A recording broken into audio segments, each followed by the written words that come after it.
everyone, welcome to CSE Core Concepts. I'm Dr. Sonali and we are discussing about the NumPy library from the past two videos, and this time this NumPy is exploring NumPy for the statistical function. So let's get started with understanding which are the basic statistical functions available in this library.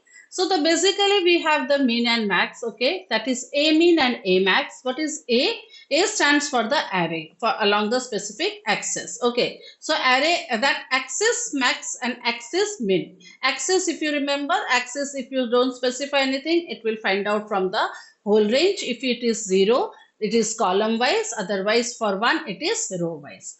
Then you have the PTP. PTP is for range. It will give the max and min of array values.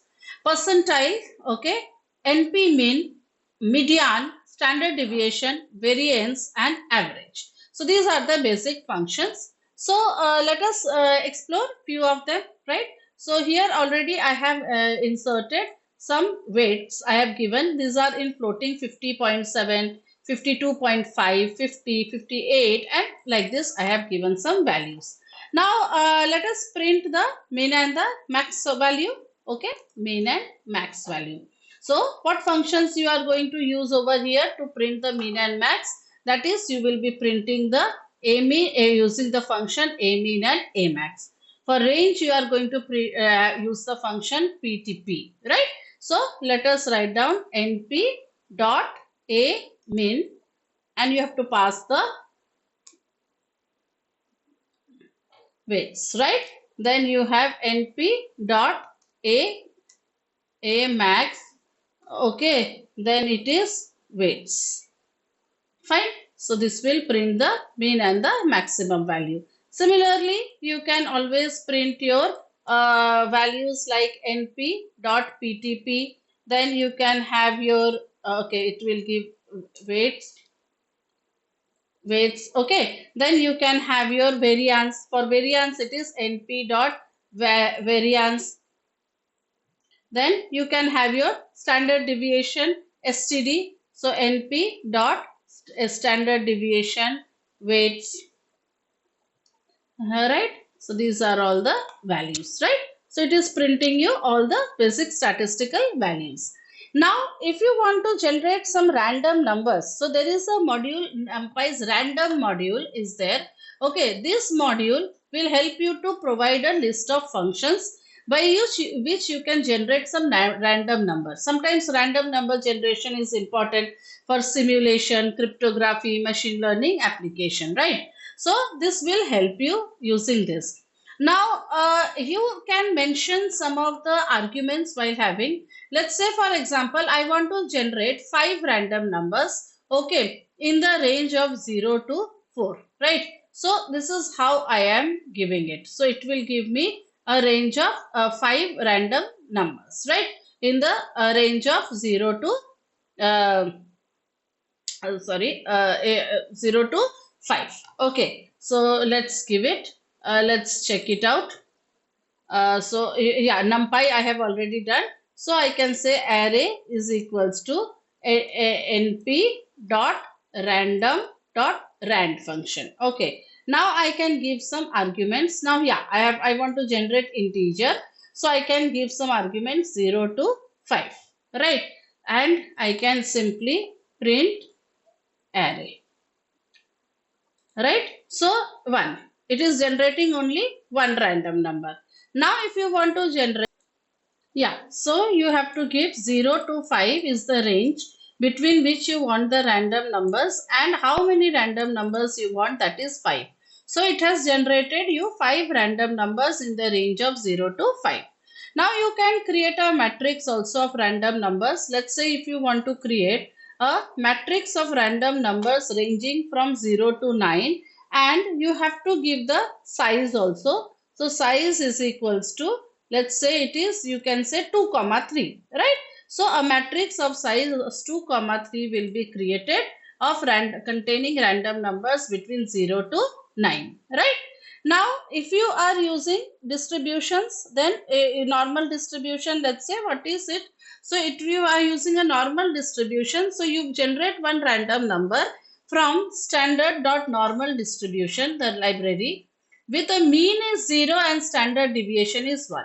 So when your mean is 0 and standard deviation is 1, you don't need to mention anything specific, right? But when you want a different mean and a different, let's say first we use a normal distribution. Okay, so you are generating x is equals to np dot, you have the random dot normal, right? Which distribution you want? Normal distribution, and you are printing, let's say, only x. So you are giving a normal distribution values, right? Now here there are certain parameters in this function normal. LOC means your center mean, scale is the standard deviation, that is the spread, and size is the shape of the output, one dimensional, two dimensional, whatever. Now if you want to generate a 1D array of 5 random numbers, so you can simply give here value size is equals to 5. Okay, so it will generate 5 random numbers, right? Now if you want the random numbers of 5 random numbers having mean 5 and size, sorry, and standard deviation, that is scale is equals to, let's say you are giving scale 2, right? Now you see you will get a other list of random numbers where the mean is 5 and the scale standard deviation is 2. So you want to generate certain random numbers for a specific mean or standard deviation, that is possible. So binomial distribution models. Now one thing I need to tell you here is that for this all distributions, whatever you data you created, right, this data which you created, you may want to see it in the graphical format. That is what we all do, right? So that for creating a graph of this, we require another package, that is matplotlib. That I will show you how to create the graphs for this generated data when we will learn about that library file. Okay, so for now you just see the data. So binomial distribution means what? You have successes in fixed number of independent trials.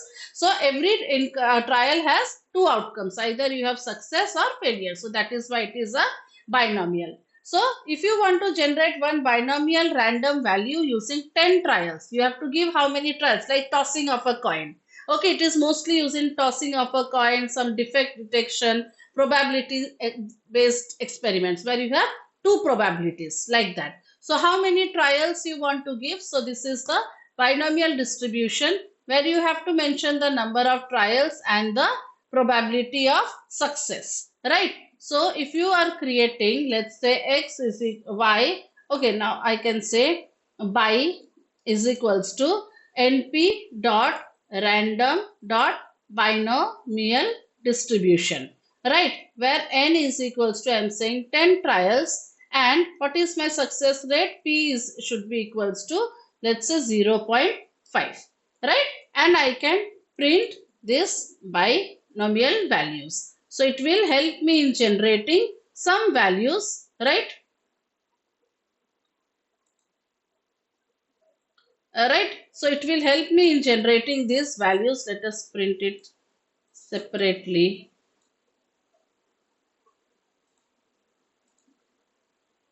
Okay. So it is giving me some value, random value I have generated.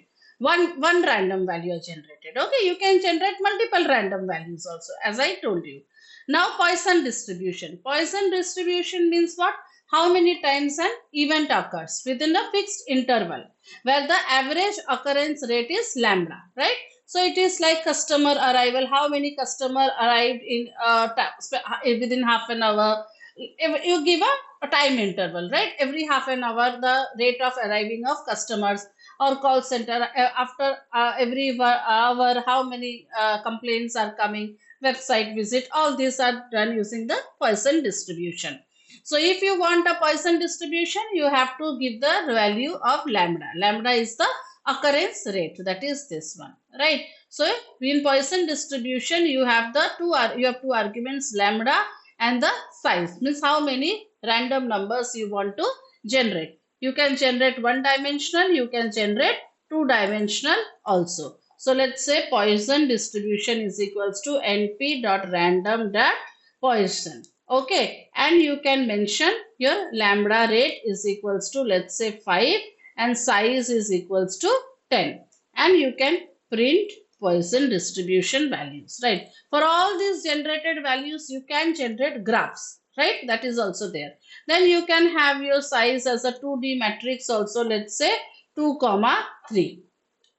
That is also possible, right? Fine. Then you have the uniform distribution, means every value has the equal probability of occurring. So if you want to generate 5 numbers in the random numbers in the range of 10 to 20, right? So simulation, sampling, numerical experiments when you are doing it. So if I want to have let's say normal distribution is equals to np dot random dot uniform, sorry, uniform distribution.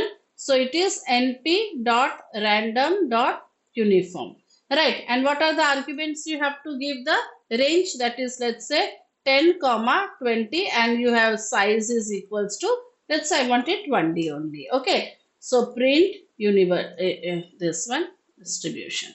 Okay, these are the values. Fine. So if you can use another function also here to generate the random number generation, that is RNG. This is another class, random.default.rng. It is a generator instance, and using this instance also you can call the uniform function. Not a problem. Same way.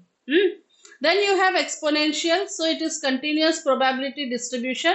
What is exponential? That is the time between two events in a Poisson process. So where events occur independently but at a constant rate, right? So that time is important here. So you have to give the value here, scale, that is 1.5, and size 5, that will tell you the probability distribution. So using this function dot exponential, you can generate some random numbers. Chi-square distribution appears when you add up the squares of independent, standard, normal, random variables. So these are statistically analysis tools used for hypothesis testing, goodness of fit. Majorly you will require, we will understand this chi-square more.